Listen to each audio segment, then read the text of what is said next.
আসসালামু আলাইকুম ওয়া রাহমাতুল্লাহি ওয়া বারাকাতুহু। আলহামদুলিল্লাহি ওয়া কাফা ওয়া সালামুন ইবাদিহিল্লাযিনা ইসতাফা।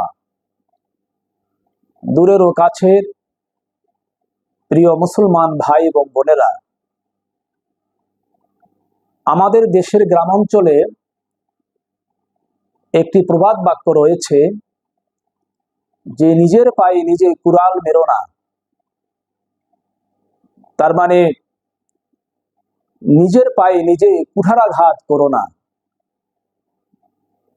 এর অর্থ হচ্ছে যে কোনো কাজ করার আগে চিন্তা ভাবনা করে কাজ করতে হয়। কোনো কথা বলার আগে চিন্তা ভাবনা করে তারপরে কথা বলতে হয়, নইলে পরে ওই কাজ ওই কথা আত্মঘাতী হয়ে পড়ে। এতে করে বড় ধরনের বিপর্যয় নেমে আসতে পারে। তার মানে হচ্ছে এই যে ধরুন আমাদের দেশে যে সকল ইসলামী বক্তা ভাইয়েরা এ ধরনের বক্তব্য দিচ্ছে যে আমাদের নবী হযরত মুহাম্মদ সাল্লাল্লাহু আলাইহি ওয়াসাল্লাম 40 বছর বয়সে নবুয়ত পেয়েছেন, এর আগে তিনি নবী ছিলেন না। এখন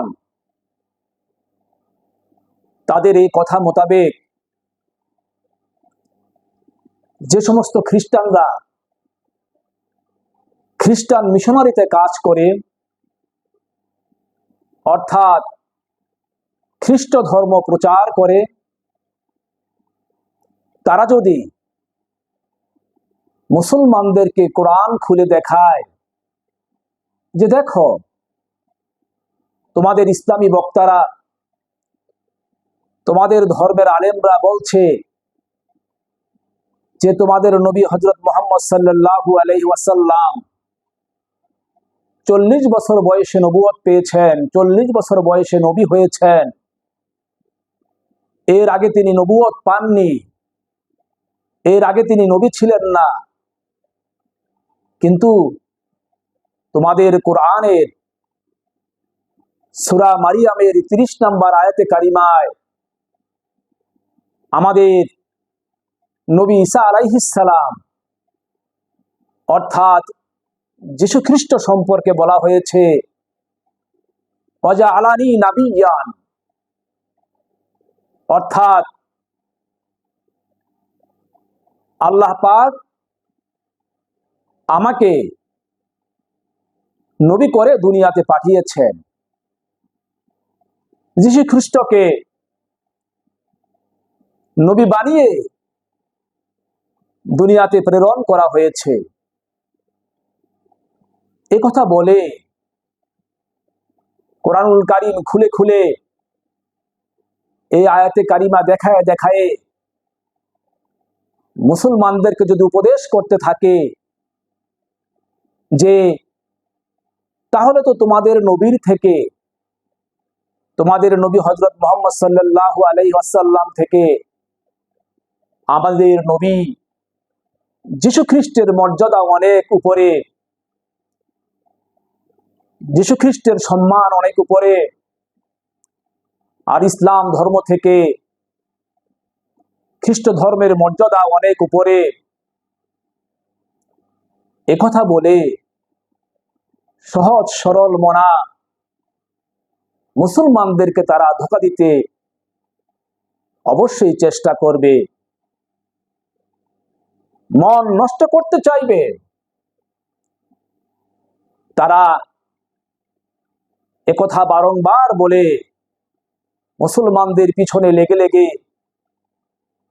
মুসলমানদেরকে বাগে নিতে চেষ্টা করবে, তাদের খপ্পরে সরল মনা মুসলমানদেরকে ফেলতে চেষ্টা করবে। আর এতে করে অনেক সহজ সরল মনা মুসলমান তাদের বাগে পড়ে যাবে, তাদের খপ্পরে পড়ে যাবে। তারা দেখবে যে ঠিকই তো, আমাদের কোরআনে আমাদের নবীর কথা বলা হয়নি যে আমাদের নবী জন্ম থেকে নবী হয়েছেন, কিন্তু আমাদের কোরআনে যীশু খ্রিস্টের কথা এসেছে যে তিনি জন্ম থেকেই নবী ছিলেন, জন্ম থেকে নবী হয়েছেন। তাহলে তো আমাদের নবী হযরত মুহাম্মদ সাল্লাল্লাহু আলাইহি ওয়াসাল্লাম থেকে খ্রিস্টানদের নবী যীশু খ্রিস্টের মর্যাদা ক্ষমতা পাওয়ার অনেক বেশি। নাউযুবিল্লাহ মিন যালিক। এভাবে করে খ্রিস্টানরা ষড়যন্ত্র করতে, চক্রান্ত করতে সুবিধা পাবে, সুযোগ পাবে। কারণ ইহুদি খ্রিস্টানরা, মুশরিকরা সব সময় ইসলামের বিরুদ্ধে, মুসলমানদের বিরুদ্ধে ষড়যন্ত্র চক্রান্ত করতে থাকে, ষড়যন্ত্র চক্রান্ত করে এসছে। তারা মুসলমানদের দুর্বলতা খুঁজে মুসলমানদের থেকে, ইসলাম থেকে মুসলমানদেরকে বাগিয়ে নিয়ে খ্রিস্ট ধর্মের মাঝে ঢুকিয়ে দিতে আপ্রাণ সুযোগ পাবে,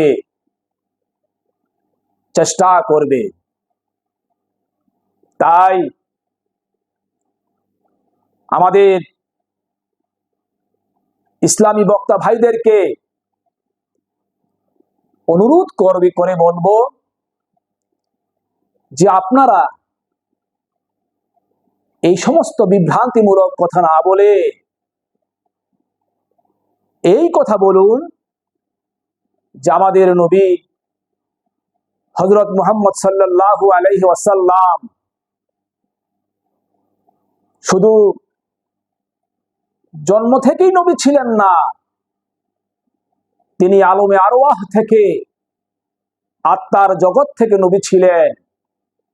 যে কথা, যে বাণী আল্লাহ রাব্বুল আলামিন পবিত্র কুরআনুল কারীমের সূরা আল ইমরানের ৮১ নম্বর আয়াতে কারিমায় ইরশাদ করেছেন,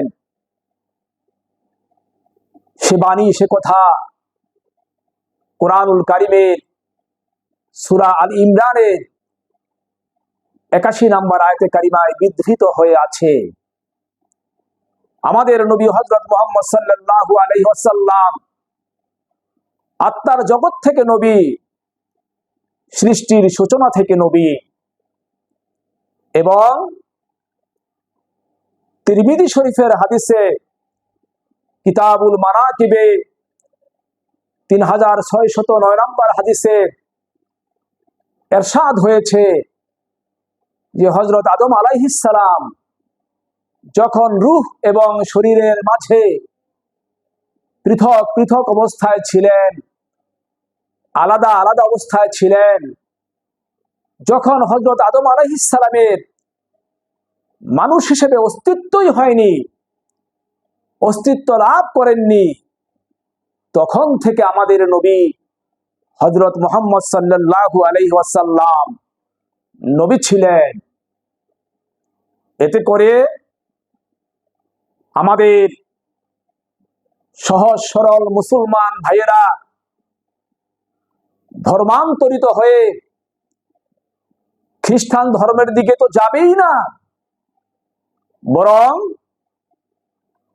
খ্রিস্টান ধর্মের লোকেরা, ইহুদিরা, মুশরিকেরা ধর্মান্তরিত হয়ে ইসলাম ধর্ম গ্রহণ করার অনেক অনেক বেশি সম্ভাবনা রয়েছে।